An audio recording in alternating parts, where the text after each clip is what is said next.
So photosynthesis is one of these processes that's extracting energy, right, or creating energy, liberating photons. Yep. What is it about? Why is this process so key to understanding the human cell? Or we don't do photosynthesis, or do we? Yes, we do. We do. Okay. That's actually the story that I just told you about melanin. Guess what melanin does? Melanin absorbs all frequencies of light and liberates 4 electrons. Okay. Actually, it has the ability to liberate double the amount. And what we think now, based on what condensed matter physicists are doing, you may not know this. You know who's studying melanin now? No. NASA. They're putting it in the ISS. Why? Because they just found out that you can create a massive amount of electrons. So if you think about Elon Musk's world, any place where you can extract more energy means you have to use less fuel to get to where you need to go. So now they're studying melanin. And this is the most amazing part of, I think, the Huberman-Rubin podcast that went, untalked about. Huberman's dad is a condensed matter physicist, and he knows a lot about melanin. And he told Andrew that they were studying this, but he had never put 2 and 2 together, the reason why it's so important. Do you know that we don't even know the true atomic structure of melanin? Why? Because do you know how we check atomic structure? Like, say, if we want to find out what's in an Apple or your iWatch, we use X-ray to do it. When you use X-ray on melanin, the X-rays get absorbed. So here's the crazy thing. The Russians have found out there's a fungus that's growing in Chernobyl called Cryptococcus neoformans. Cryptococcus is stained brown. Why? Because it has melanin in it. Do you know what melanin is doing? It's absorbing all the radiation in there. So this fungus is growing like crazy. Why? Because the fungus is using the radiation as energy. You got it. Wow. So when you begin to realize... Wow, there's another one of those entropy energy cases, right? Exactly. Yeah. But I'm trying to bring you to the next stage. Usain Bolt.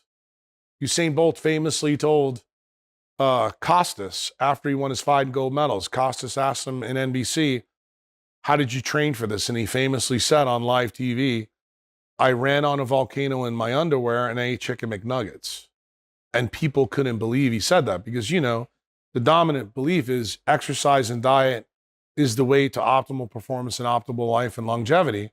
And here Usain Bolt, a black guy from Jamaica at the 20th latitude who lives on a volcano, broke that narrative up. And everybody thought it was a joke, but he wasn't joking.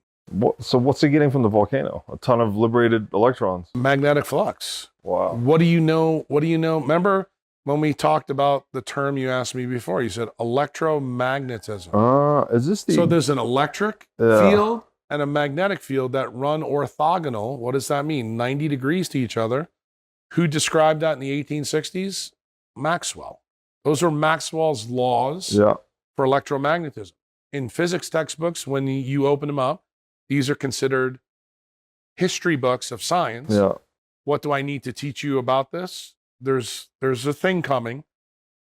You may be shocked to know that when the laws of electromagnetism were shrunk to 4, Oliver Heathside got the original stuff. There was actually 22.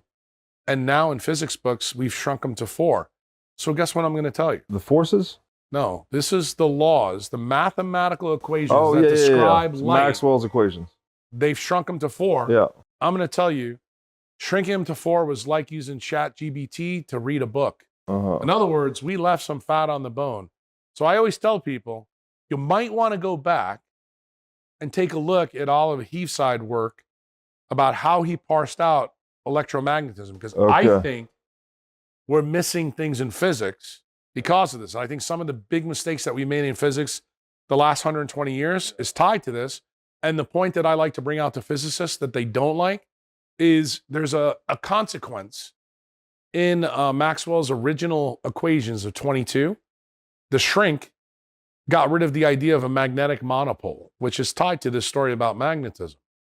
Since we've never experienced a magnetic monopole in reality, we just act like it doesn't exist. But the interesting thing is Paul Dirac. What is a magnetic monopole? It's a consequence of the electromagnetic spectrum. In other words, mathematics. Like an absolute. Well, it's a proof. It's an axiom. We know that the math says it can exist. Okay. But because we haven't found it yet, science, centralized physics, acts like it doesn't exist. Right.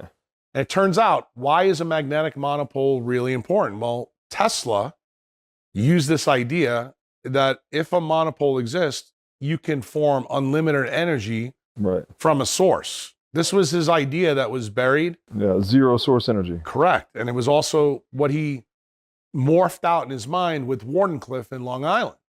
And the thing that people have forgotten is go back to the original formulation of the ideas and realize that what's in the history books is written by the victors.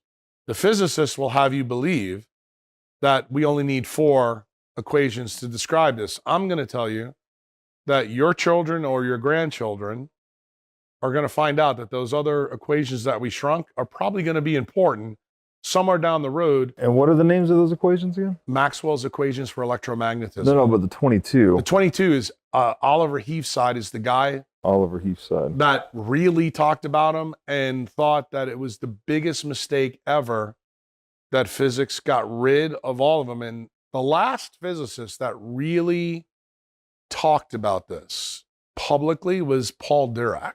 And Paul Dirac is a famous guy. He's the guy that figured out that there was antimatter. Remember, antimatter is something we can't see. Yeah. That's where he came up with the idea of a positron. And it turned out after, his life was over, we actually definitively proved that this actually really does happen. My point is that we're going to find out the magnetic monopole is part of the reason why Usain Bolt won 5 gold medals. We just don't know it yet. And that's the reason why he was able to eat chicken McNuggets and do it, because it turns out there was a greater energy source that he was tapping from with his semiconductors. And remember, he's a black dude. Yeah. So he is able to harness it. What did I tell you about melanin and darkness? Dark semiconductors absorb more frequencies of light. Yeah. So that means Usain Bolt is more thermally efficient than Robert Breedlove or Jack Kruse. Because why? We're Northern European types, far away from it. I'm really different because I'm only Usain Bolt in my freckles. Yeah. You don't have freckles. Too. You got I do have freckles. But you got a good tan. Yeah. You live in Miami and I live down here. And the point that I'm trying to say is we can elevate our melanation, not myelination, melanation externally. But it turns out the melanin on the inside of us from POMC is actually what determines how many free electrons we can make. Why? Because the question that you started this whole thing off with, Jack, is animal photosynthesis possible? It became possible because of this POMC gene. If you enjoyed this clip, click here for the full episode and here for more just like it. Also, like this video to help shine light on the corruption of money and subscribe to stay connected. Thank you.